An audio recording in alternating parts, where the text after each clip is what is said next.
treat! Go grab. You're all so pretty. You too. Happy Halloween.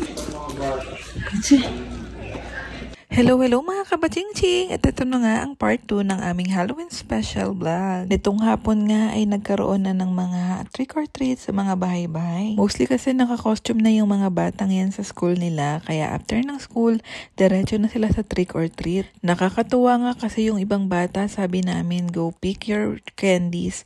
And then kumukuha lang sila ng isa. Kasi maririnig mo na yung mga parents nila talagang tinetrain sila na just pick one. Kaya nga iniwan na nga lang din namin sa labas yung candy at nilagyan na lang namin ng sign para kumuha na lang yung sino mang magti-trick or treat. Kasi gusto rin naming ma-experience nga sila ito, kaya lumabas din kami. Buti na nga lang at napagbigyan, medyo natunaw pa yung snow at kasi medyo nag-warm nitong mga nakaraang araw. Scary. Trick or treat! Join me now! Trick or treat! I'm scared. Where's your basket? Pero dahil nga paggabi na, medyo lumalamig na rin, kaya sinuotan ko na rin ng jacket si Asiel sa panloob niya. Bet na bet ko yung display nila na yon, ang creepy.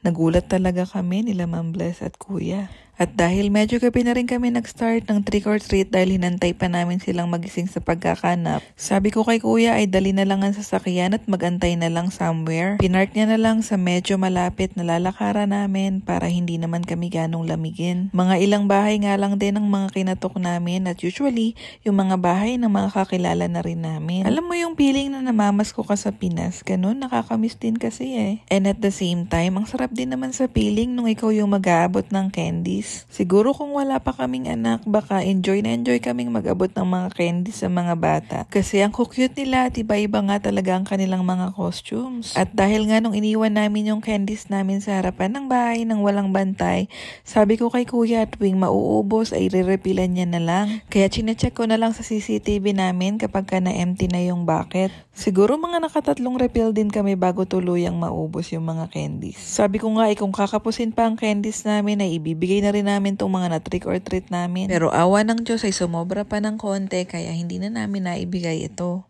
At sa dami nga ng candies na nakuha namin, baka naman mag-sore throat kami bago pa namin maubos. Ang pinakamadami nga yata naming nakuha ay KitKat at tuwang-tuwa nga ang tito-tito namin dahil paborito niya pala yun. Ay siya, kainin lang ng kainin, wag lang mayat-maya para hindi naman magka-diabetes. Si Baching-ching nga ay alam kong aliw na aliw kahit na napapagod na rin siya. Hindi lang talaga yan palangiti sa labas lalo kapag maraming nakikita. Siguro ay nagtataka rin siya kung ano na nangyayari sa paligid, bakit siya sasakay ng sasakyan and then bababa tapos mangangatok ng mga bahay. Siguro next year ay mas ma-enjoy niya na to dahil pwede na siyang magtatakbo kapag humihingi ng mga candies. Alam nyo ba, nung habang nag-iikot kami, naalala ko yung memories ng mga bata pa kami. Or probably halos lahat ng mga batang nasa Pinas. Nung kapag gabi na, mag-iipon ka ng mga kandila, mag-iikot-ikot ka sa sementeryo. Naranasan nyo rin ba yun? Tapos yung ibibilog-bilog nyo, tapos at the end of the day,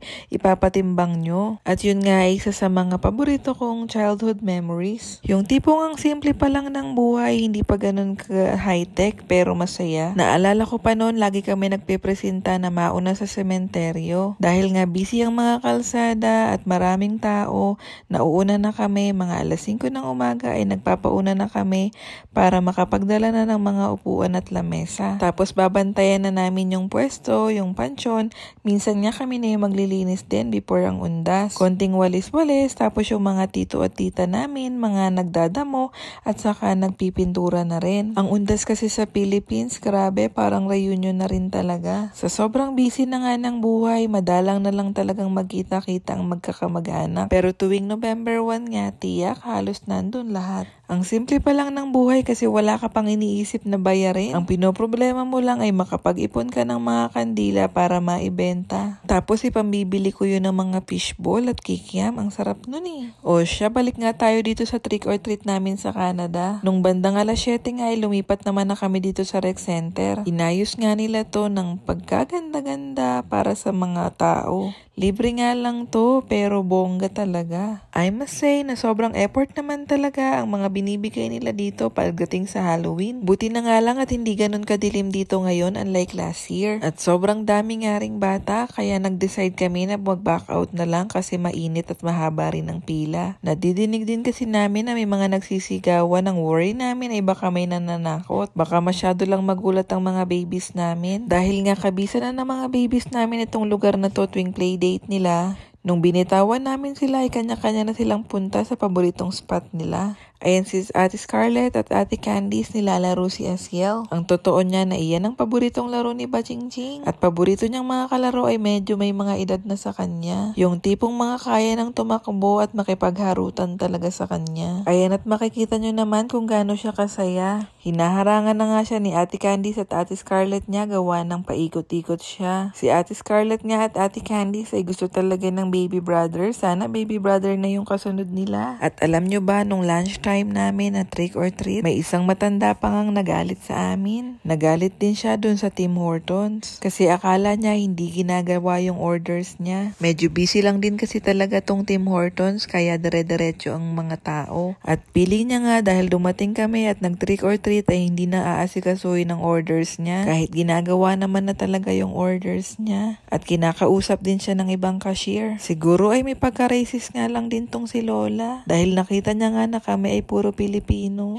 Hanggang sa narinig na nga lang namin na parang nire-refund na siya. At hanggang paglabas nga ay nagagalit pa siya at masama ang tingin sa amin. Minsan nga ay may mga tao talagang panira ng araw. Pero syempre hindi naman kami papayag na masira niya ang araw namin. Kaya tuloy-tuloy pa rin kami sa trick or treat. Wala ngang pa-candies dun sa Tim Hortons. Pero binigyan kami ng isang bucket ng Timbits ni Tita Paris. Thanks to her, sobrang generous talaga. At ayun nga nung napagod ng tagutom na kami, nagsiuwian naman na kami. Sa gutom ko nga ay nakatatlong balot na ako ng chocolate ni Asiel. Akala kasi namin ay bukas ang Don Diners at magdi-dinner sana kami. At nakausap nga namin ng owner dahil kailangan daw talaga nilang mag-close to giveaway para sa Halloween. Daanan din kasi talaga ng mga tao yung pwesto nila. Kaya for sure magiging busy sila ng sobra kung nagbukas sila. At ayan nga ang mga nakuha ni Asiel na candy sa saglit naming pag-iikot. May pa soft drinks pa nga ang bongga. Galing yun kay Dwayne. Dahil taon-taon soft drinks talaga ang binibigay niya. Meron pa nga mga ibang videos ng Halloween yung pagpunta namin sa Haunted Forest. Sana naman isipagin din akong mag-voice over. Alam nyo na may pagka-busy ang working mom nyo. At yun lang muna for today's video. Samahan nyo kami ulit sa susunod.